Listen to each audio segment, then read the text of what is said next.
धन्यवाद मित्रांनो. आपल्या सपोर्टमुळेच मला या गोष्टी लिहायला बळ मिळाले. असेच पुढेही माझ्यासोबत असाल अशी अपेक्षा करतो. आणि आज नवीन कहाणीला सुरुवात करतो.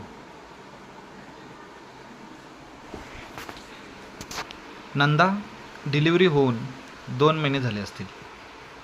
तशी गावात जर पहिल्यांदा एखादी स्त्री निभावली असेल तर तिला एकटीला परसाला जाऊ देत नाहीत. बाहेर जावे लागते, कोणीतरी सोबत असते. पण नंदा आज एकटीच गेलेली. येताना ती एका फेऱ्यात बसली. तिला आता समजत नाही की नक्की काय झाले तिच्यासोबत. अंगावर शहारा आला. घाबरून गेली एकदम. कशी तरी घरी आली. हातपाय धुतले आणि तिच्या मुलीजवळ गेली. तिला दूध पाजले आणि ती खाटेवर पडली. थोड्या वेळाने तिला ताप भरला. ताप एवढा जोराचा होता की ती पूर्ण बेशुद्ध पडली. मग तिच्या सासरच्यांनी तिला एक सरकारी दवाखान्यात नेले. तिथे तिला तपासून तिच्यावर उपचार सुरू केले आणि तिच्या माहेरी निरोप दिला की नंदाला ॲडमिट केले आहे. नंदाचा भाऊ संतोष तिला भेटायला आला आणि डिस्चार्ज झाल्यावर तिला आपल्या घरी घेऊन जातो. दवाखान्यात नंदाचा फक्त ताप उतरला होता. बाकी ती नॉर्मल वागत नव्हतीच. संतोषला वाटले बहुतेक नंदाच्या डोक्यात ताप गेला आहे. घरी घेऊन आल्यापासून तिने तिच्या छोट्या मुलीला अंगावर पाजले नाही, जी फक्त 2 महिन्याची आहे. संध्याकाळी ती अजून बडबड करू लागली. एरवी एकही शब्द न बोलणारी नंदा आज खूप बडबड करत आहे. आत्ता मात्र संतोष आणि त्याच्या आईला शंका यायला लागली की ही वागते काही बाहेरची भानगड तर नाही ना. संध्याकाळचे 6 वाजले होते. नेहमीप्रमाणे संतोष तपकीरने दात घासत आहे. तर नंदा त्याला आवाज देते, ए ए बाप्या, काय रे, काय लावतोस तोंडाला? तर संतोष म्हणतो तपकीर. तर नंदा म्हणते मला दे. तर संतोष तिला म्हणतो की तू कधीपासून तपकीर लावायला लागलीस? त्यावर नंदा रागून संतोषला बोलते, दे सांगितलं तर ना, तर द्यायची. आणि काय रे, तू मला ओळखत नाहीस काय? देईल ना एक. आत्ता मात्र पूर्ण खात्री झाली की बाहेरची आहे हिच्या अंगावर. त्यावर नंदा थांबत नाही. ती संतोषला म्हणते, एक काम कर, मला लुंगी दे लावायला आणि शर्ट दे. आत्ता मात्र सगळे घाबरू लागले. नंदाची आई गावात जाते आणि एका भक्तिनीला घेऊन येते. मग संतोष दुकानात जाऊन कापूर, गुलाल, आबीर घेऊन येतो. आरती करतात. ती भक्ती नंदाला समोर बसवते. एका कपात पाणी घेऊन त्यात पेटवलेला कापूर सोडते आणि नंदाला विचारते, सांग कोण आहेस? नंदा म्हणते, मी नाही सांगणार.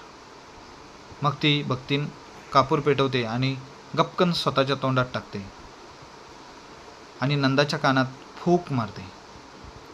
तशी नंदा त्या ए म्हातारे, अशी मारील ना तर जागेवर जाशील. तुला माहिती नाही मी कोण आहे ते. आणि तिचा तो ताट असतो त्याला उलटून टाकते. तिला असे पाहून आता संतोषला काही समजत नाही. नंदाला तिची आई शांत करते. इकडे संतोष त्या भक्तींना विचारतो की काय करता येईल? ती म्हणते की भूत जरा तगडा आहे, त्यामुळे याला उतरायचे म्हटले तर आपल्याला यमा भगत आणावं लागेल. तोच एक जालिम भगत आहे आपल्या परिसरात. मग संतोष आणि त्याचा मित्र 2 किलोमीटर दूर असलेल्या आदिवासी वाडीत जाऊन हेमा भक्ताला घेऊन येतात. रात्रीचे जेवण करून घेतात. पुन्हा कापूर आणतात. तसेच ताट सजवतात. एका कपात पाणी देतात. हेमा भगत आला आहे ते बऱ्यापैकी पूर्ण अळलेला माहीत होते, म्हणून बऱ्यापैकी घरात गर्दी होती. हेमा भगत समोर असलेल्या देवांच्या फोटोचे दर्शन घेतो व घुमाला सुरुवात करतो. सके अहा, सके अहा, आणि कापूर पेटून तो पाण्यात सोडतो आणि नंदाला विचारतो, कबुले सके, कबुले. नंदा काय कबुलीत नाही. मग तो जनावरांचा दावा घेतो आणि जोराने नंदाच्या पाठीत टाकतो.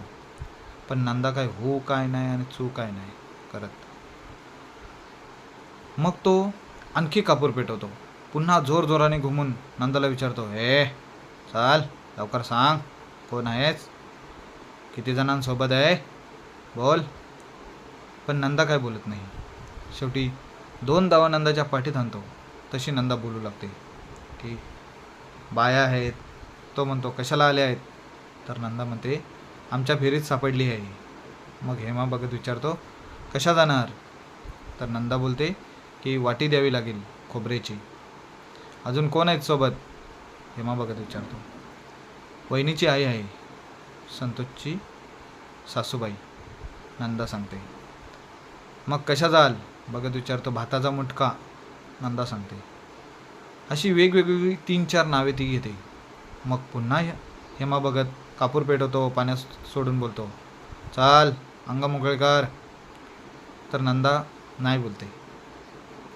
मग हेमा बघत पुन्हा घुमू लागतो. तिला विचारू लागतो, कबुले कोण आहेस, लवकर.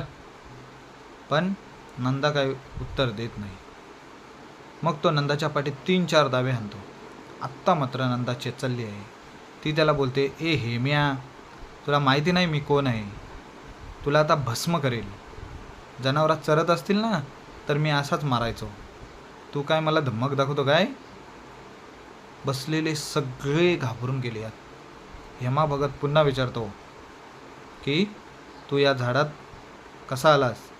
तर नंदा म्हणते की ती आली पिंपळाखाली, मग मी काय सोडू काय. हेमा भगत म्हणतो की चल सोड माग झाड. नंदा म्हणते की नाही सोडणार. मग हेमा भगत जोराने ओरडून सांगतो, सोड म्हणून. मग नंदा पण जोराने आवाज करते, ए चल निघ इथून. मग हेमा भगत पुन्हा 2 धावे टाकतो नंदाच्या पाठीत. तसा तो मुंजा भयानक वागू लागतो. तो हेमा भक्ताचे केस पकडते. नंदा दोघांच्या मध्ये झटापट होते. नंदाच्या अंगात आता मुंजाने जोर केला आहे.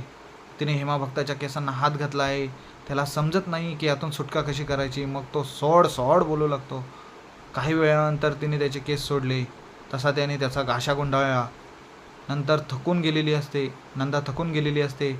मग तिला शांत झाल्यावर झोपायला सांगतात आणि तिच्या छोट्या मुलीला गाईचे दूध पाजतात.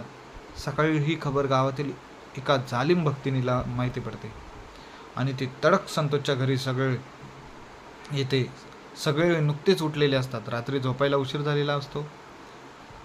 मग ती म्हणते की आरती करा. अशी भूतामी अशीच उतरवते. घरातले तिला सगळे सांगतात की हेमा बघत आला होता रात्री, पण काय फायदा झाला नाही. पण ती भक्तीने ऐकायला तयार नाही. शेवटी तिला आरती करून दिली. ती पण घुमू लागली, थोडी नाचू लागली. पणगावर नंदा बसली होती, शर्ट आणि लुंगी लावून. भक्ती नंदाजवळ जाऊन घुमू लागली आणि नंदाला विचारू लागली, कोण आहेस तू, काय पाहिजे तुला, बोल लवकर.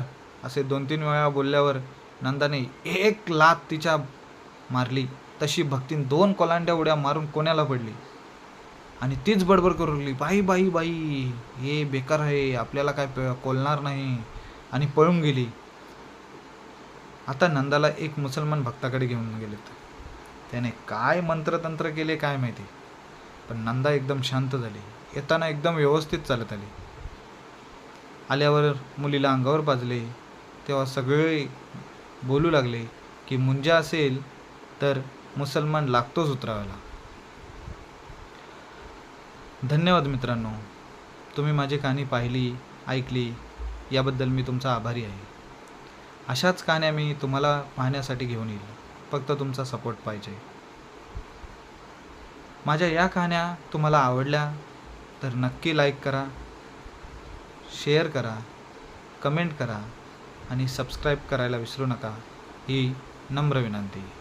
धन्यवाद. आपला सपोर्ट असाच राहील याची मी आशा करतो. Thank you so much.